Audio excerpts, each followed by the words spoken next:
an original story narrated exclusively for love beyond words. The morning the whispers truly arrived at Ashcroft Hall, the mist sat low over the lawns as if the estate itself were listening. Eleanor Ashcroft stood at the west gallery window with her hands folded neatly, watching pale sunlight push through the fog in slow, reluctant streaks. The long drive appeared and vanished as the mist shifted, and somewhere below, the house woke in careful silence. Servants lighting fires, doors closing softly. Footsteps moving with the practiced discretion of people who understood that a great house carried not only grandeur, but judgment. Eleanor had lived inside judgment for months now. Not because she had committed any crime, but because she had married the kind of man the county believed belonged to legend rather than reality. Lord Nathaniel Ashcroft, reserved, powerful, and famously private. The county did not believe privacy existed without something to hide. And when a woman with a collapsing family fortune became his wife, society did what society always did. It invented a story that sounded more interesting than the truth. Only 5 months earlier, Eleanor had been Eleanor Whitcomb, daughter of a proud estate that had begun to crumble quietly under debt. The fall had not come with scandalous headlines or a single dramatic ruin, but with arithmetic in time, an ill-judged railway investment that promised prosperity and delivered nothing. 2 poor harvests that turned temporary strain into unavoidable crisis, and creditors who smiled pleasantly while tightening the noose. Her father had tried to protect her from the worst of it, but numbers do not respect love.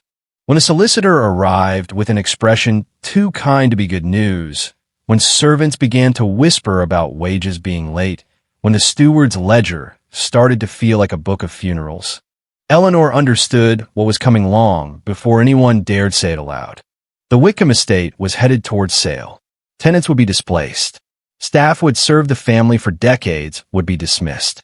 Her mother would lose the only home she had ever truly known. Her father would be reduced to a cautionary tale, told over tea. And in that quiet, humiliating narrowing of options, Lord Nathaniel Ashcroft's proposal arrived, direct, unsentimental, and more merciful than the world deserved. He would settle the debts completely. The Whitcomb estate would remain in the family. Tenants would keep their cottages. In return, Eleanor would marry him. No hulmasi, no false promises, only dignity. When Eleanor met him in her father's library on that rain-tapped evening, she had expected coldness. Instead, she found steadiness, a man who spoke plainly because he considered lies an insult.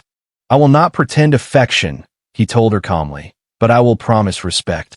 Eleanor had studied his face, sharp lines, controlled expression, eyes that did not flinch, and she answered with the only truth she could afford. "Respect," she said softly, "is stronger than affection that fails the moment hardship appears."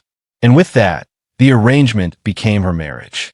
The wedding had been small and solemn, not because Eleanor lacked value, but because celebration would have felt like mockery. Snow traced the chapel steps in thin white lines, and the air held that sharp winter clarity that made every sound feel exposed. Eleanor wore simple ivory silk with lace at her collar, her hair pinned neatly beneath a modest veil. Nathaniel stood at the altar in dark tailoring, composed as if ceremony were simply another duty to be performed correctly. Yet when he took her hand during the vows, his fingers were warm, and he leaned slightly closer to murmur words meant only for her. "Whatever they say, you will not face it alone." At the time, Eleanor had not understood that they would soon include people inside his own bloodline. Ashcroft Hall was older than most reputations, its stone walls thick with centuries, its corridors lined with portraits that seemed to study newcomers for weakness. When Eleanor arrived as its mistress, she felt the weight of those eyes, painted ancestors and living servants alike, measuring her right to stand there. She did not attempt to charm the household into accepting her. She did not demand obedience through volume or cruelty. Instead, she worked. She listened to the housekeeper's routines, learned the cook's preferences, read the estate ledgers until the numbers stopped feeling like a foreign language. She spoke gently to staff, firmly to stewards and with genuine attention to tenant needs. Nathaniel's household, she discovered, ran not on fear but on order. Nathaniel himself rose early, inspected fields, met tenant representatives, and spent long evenings in his study with ledgers and correspondence. At dinner, they spoke carefully at first, crops, repairs, village concerns, and later, almost without noticing, the conversation expanded into books, education, and the quiet philosophies of duty. Their marriage began as necessity, but respect grew roots. Respect became something like companionship, though neither of them named it. Perhaps they feared that naming it would tempt the world to snatch it away. Then Adrian Ashcroft arrived, and the world did exactly that. The first hint came when the butler approached Eleanor one afternoon with unusual stiffness in his shoulders. "Mr. Adrian Ashcroft has arrived, my lady," he said, and the name landed in the room like a dropped blade. Eleanor had heard Nathaniel mention his cousin only briefly, enough to understand that Adrian was charming, ambitious, and always in search of a lever to move the world in his favor. The carriage wheels crunched along the drive. A footman opened the door, and Adrian Ashcroft stepped into Ashcroft Hall as if it belonged to him. He was handsome in the polished way society rewarded.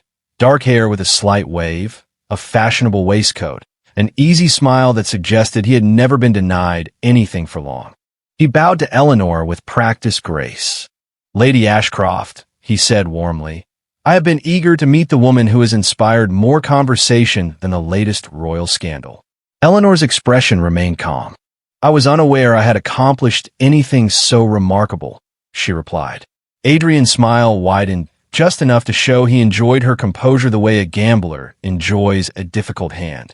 "Oh, on the contrary," he said lightly, "marrying the most private man in the county is a remarkable achievement." When Nathaniel entered the drawing room, the air tightened. He greeted Adrian politely. No warmth, no hostility, merely a controlled courtesy that suggested history had taught him caution. Adrian embraced him anyway, as if affection could override boundaries. "Cousin," Adrian said, voice bright, "Ashcroft Hall suits you as well as ever. And congratulations, of course." Nathaniel's gaze was steady. "Thank you," he said, and nothing more. Eleanor watched the two men, noticing what Nathaniel never said. "Welcome." That absence felt louder than any speech. Dinner that evening revealed Adrian's true talent. He spoke easily, recounting travel stories that made servants pause near doorways, describing foreign cities with an intimacy that drew admiration. But woven through his charm were small comments, planted like seeds. "Fortunes do change swiftly," he remarked at one point, lifting his wineglass. "One season of family is secure, and the next it is saved by a timely marriage."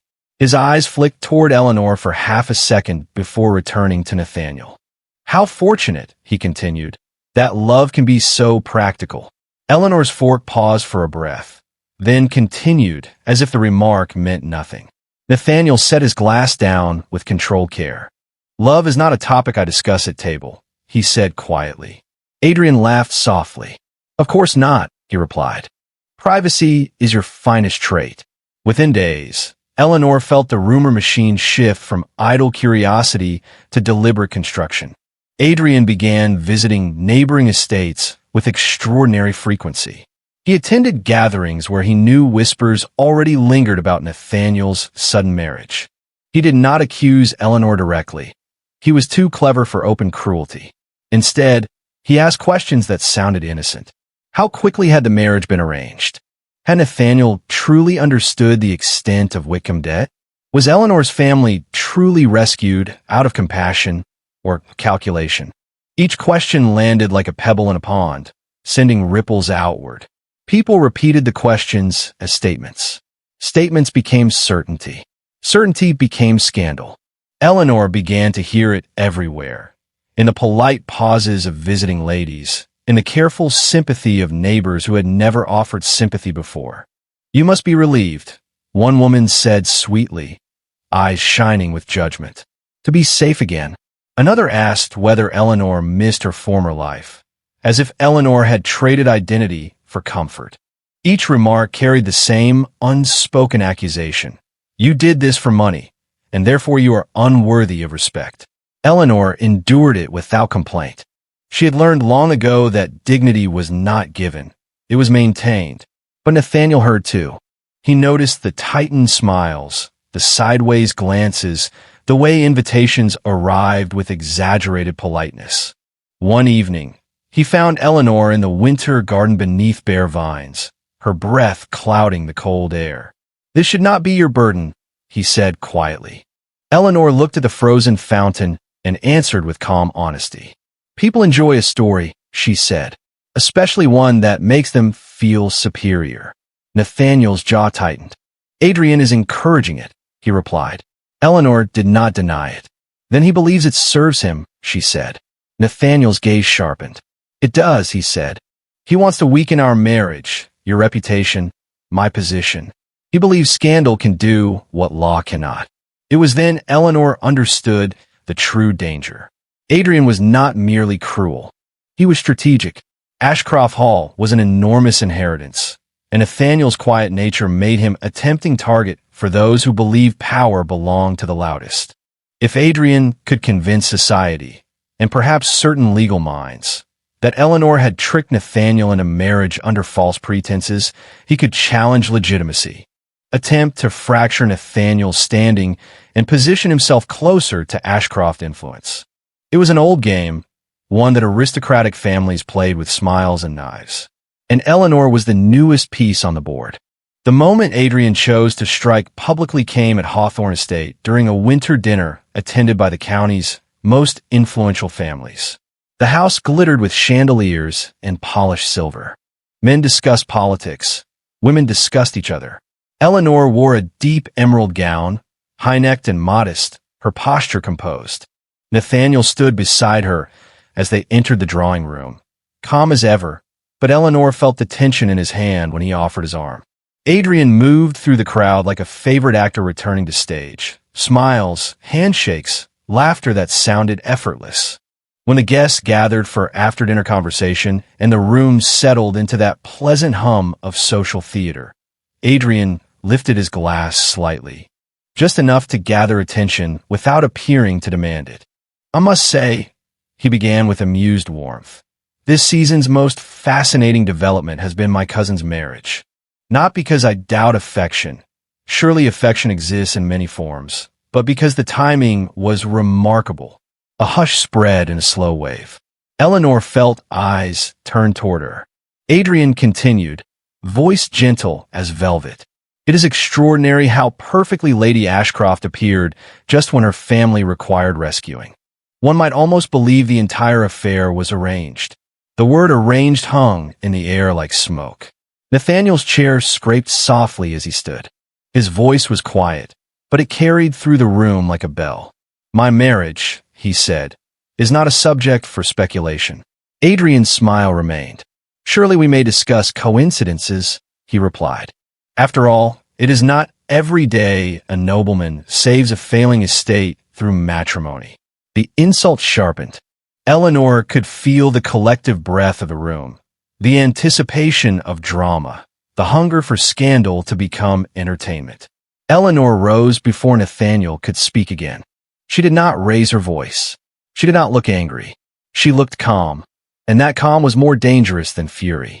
If my marriage were a deception, she said evenly, it would require my husband to be either blind or foolish. A murmur flickered. Eleanor turned her gaze fully toward Adrian. And Lord Ashcroft, she continued, has never been accused of either. The silence that followed was absolute. Adrian's smile faltered for the first time. He attempted a laugh, but sounded thin. Nathaniel looked at Eleanor with a new expression, something between pride and recognition, as if he had always known she possessed strength, but had not yet seen it aimed like a blade. Adrian, humiliated but not defeated, chose a new tactic. He returned to Ashcroft Hall 2 days later with documents, as if paper could do what words had failed to accomplish. Eleanor was in the drawing room when he entered, carrying a leather portfolio like a weapon. Nathaniel arrived moments later, summoned by the butler. Adrian placed the documents on the table with theatrical precision. "I believe," he said, "I have uncovered something that will interest you both." Nathaniel opened the portfolio and read silently. The papers were financial records, proof of Whitcomb debts, proof of how close Eleanor's family had been to ruin, proof that the marriage had coincided neatly with crisis. Adrian watched Nathaniel's face, waiting for shock, anger, betrayal, any crack he could exploit. Nathaniel's expression did not change. When he finished reading, he folded the papers carefully and set them aside. "You believe this reveals something scandalous," Nathaniel said calmly. Adrian's eyes gleamed. "I believe it reveals motive," he replied. Nathaniel met his gaze. "It reveals mine," he said. Adrian blinked, uncertain for the first time. Nathaniel's voice remained steady. "I knew every detail of Whitcomb finances before I proposed marriage. I requested the records. I spoke to the solicitor. I understood the debt and its consequences." Adrian's confidence shifted into confusion. "You knew?" he asked. Nathaniel's reply was simple. "Of course." Adrian's mouth tightened. "Then you cannot deny that the marriage was an arrangement," he said sharply, trying to recover control. Nathaniel's gaze did not waver. "I do not deny it," he said. "I offered it." Eleanor's heart tightened, not with fear, but with the strange relief of truth being spoken aloud. Nathaniel continued, "I asked Eleanor to marry me with full honesty. She accepted with full honesty. There was no deception." Adrian's face flushed with irritation. "So you admit she married you for rescue," he snapped. Nathaniel's voice cooled. "She married me to protect her tenants, her family, and her home," he said. "And she has honored this house with dignity since the day she arrived." He glanced toward Eleanor, and in that glance was unmistakable loyalty. "I would offer the arrangement again," Nathaniel said, "and I would choose her again." Adrian's scheme collapsed in the space of a few sentences.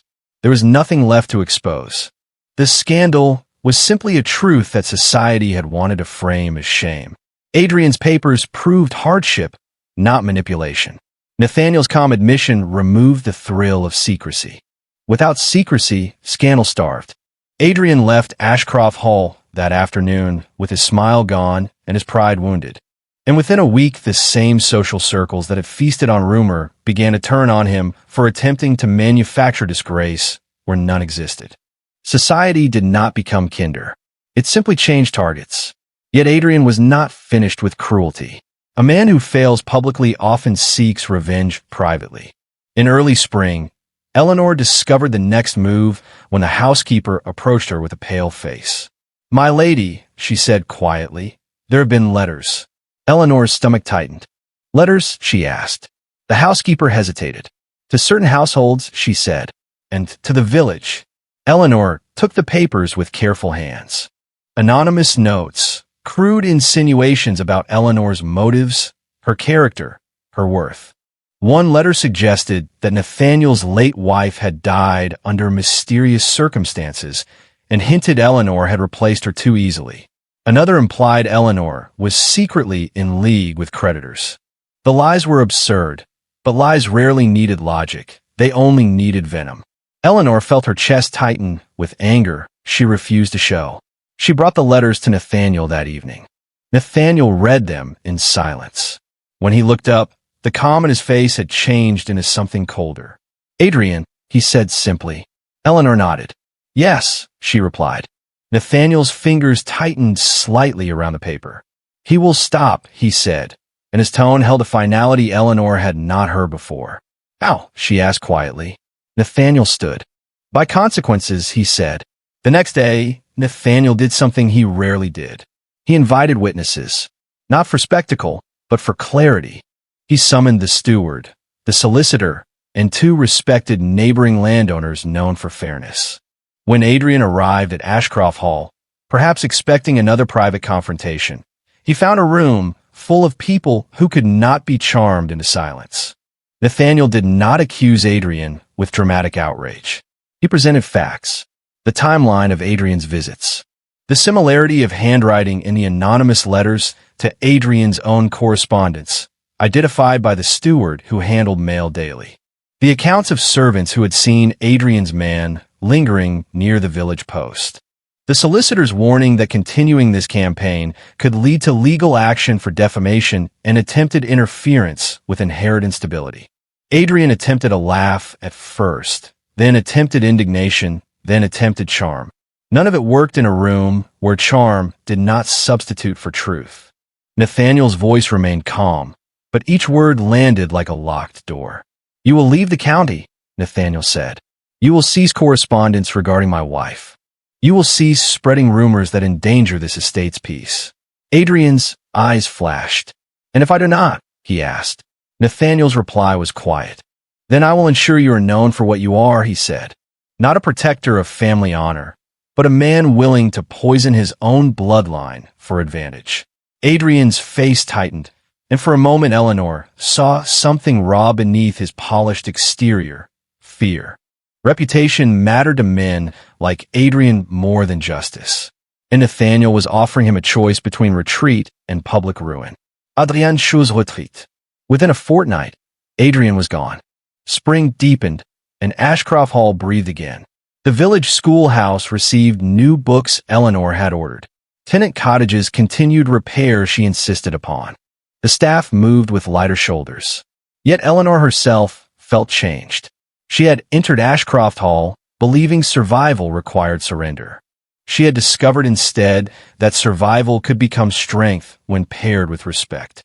She had been called a liar, a schemer, a scandal. She had been attacked by someone with every social advantage. And still she stood. Not because she was unbreakable, but because Nathaniel had done what he promised on the day of their vows. He did not leave her to face it alone. One evening in late spring, Eleanor walked the west gallery again. The mist was gone now, replaced by soft golden light spilling across fields that had begun to green. She paused at the same window where she had first watched rumors drift toward her like fog. Nathaniel joined her quietly, as he often did now, his presence familiar. For a long moment they stood without speaking, not because silence was awkward, but because it was comfortable. Finally, Nathaniel spoke. "Do you regret it?" he asked softly. Eleanor turned to him. "The marriage?" she asked. Nathaniel nodded once.